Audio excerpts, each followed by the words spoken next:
Hello, good morning and welcome to our new blog. আজকে মহাদশমী, আর প্রকৃতি জানান দিচ্ছে যে মর্তবাসীর মনের ঠিক কীরকম অবস্থা। মানে দশমীর দিন প্রায় প্রত্যেক বছরই বৃষ্টি হয়, এবং প্রতি বছর আমার এটাই মনে হয় যে মানে প্রকৃতিও জানে যে আমাদের মনের অবস্থাটা ঠিক কীরকম। যাই হোক, এখন রান্নাবান্না সব হয়ে গেছে। আজকে মেনুতে অনেক কিছু রয়েছে। আজকে ভাত হয়েছে, মুগ ডাল হয়েছে, আলু ভাজা হয়েছে, তার সাথে কাতলা কালিয়া হয়েছে। এবং তোমরা দেখে জানিও যে রঙটা তোমাদের কেমন লাগছে এবং তোমাদের কি মনে হচ্ছে যে কেমন খেতে হয়েছে। তো কাতলা কালিয়া হয়েছে, তার সাথে কষা মাংস হয়েছে, ফিশ ফ্রাই হয়েছে, পায়েস হয়েছে, চাটনি হয়েছে, পাঁপড় হয়েছে, অনেক কিছু হয়েছে আজকে।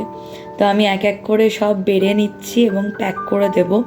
তারপরে রাইডারকে আর কি কল করতে থাকতে হবে। এইটা একটা অদ্ভুত সমস্যা, এই যে কন্টিনিউয়াসলি রাইডারকে ফোন করা এবং একটা ক্যান্সেল হয়, দুটো ক্যান্সেল হয়, মানে কী যে সমস্যা এটা একটা। মানে যারা ফেস করো তারাই একমাত্র বুঝতে পারবে যে মানে কতটা ডিফিকাল্ট হয়ে যায়। খাবার রেডি, সমস্ত কিছু রেডি, অথচ ক্লায়েন্ট ওয়েট করছে যে কখন খাবার পৌঁছবে। এই যে এক একজনের এরকম 3টে করে প্যাকেট হয়েছে। তো ওনাকে এখন যেতে হবে বেহালা, সেখানে একটা ডেলিভারি রয়েছে। আরও কয়েকটা রয়েছে, তারাও আসবেন। তো আশা করি যে সব কিছু ভালোভাবে সাপ্লাই দিয়ে দিতে পারবো, মানে ডেলিভার করে দিতে পারবো। আজকে এমনিতেই তো ওয়েদারটা খারাপ। লাঞ্চে রয়েছে খোসা ভাজা আর চিকেনের ঝোল। চলো চটপট লাঞ্চটা করে নিই, তারপর বরণ দেখতে যাব। মাকে এখন আমাদের ক্লাবের সেক্রেটারি বরণ করে নিচ্ছেন। আর মায়ের মুখটা দেখেও মনে হচ্ছে যেন উনিও বাপের বাড়ি ছেড়ে চলে যেতে চান না। ওনার মুখটাও ছোট হয়ে গেছে, শুকিয়ে গেছে। আমাদের যেরকম মনটা ভারাক্রান্ত হয়ে গেছে, ঠিক সেরকম মানে ওনার মুখটাও যেন কীরকম একটা কান্না কান্না হয়ে গেছে।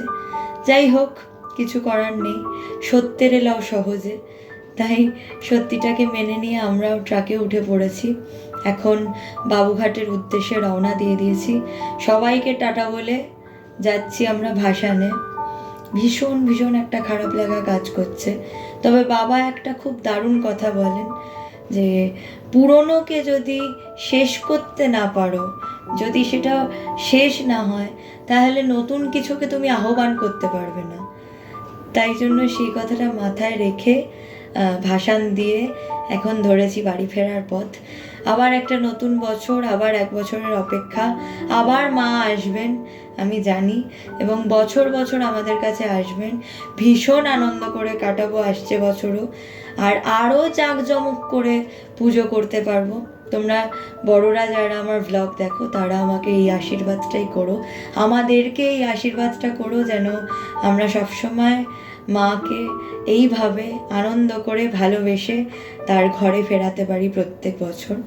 এই আলোগুলোকে দেখলেও মনে হচ্ছে যে কালকে তো এদেরও দেখা পাবো না। তো যাই হোক, কিছু করার নেই। চলো এখন ধরেছি বাড়ি ফেরার পথ।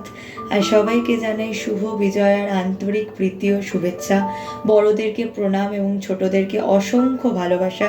তোমাদের বছরের বাকি দিনগুলো খুব ভালো কাটুক।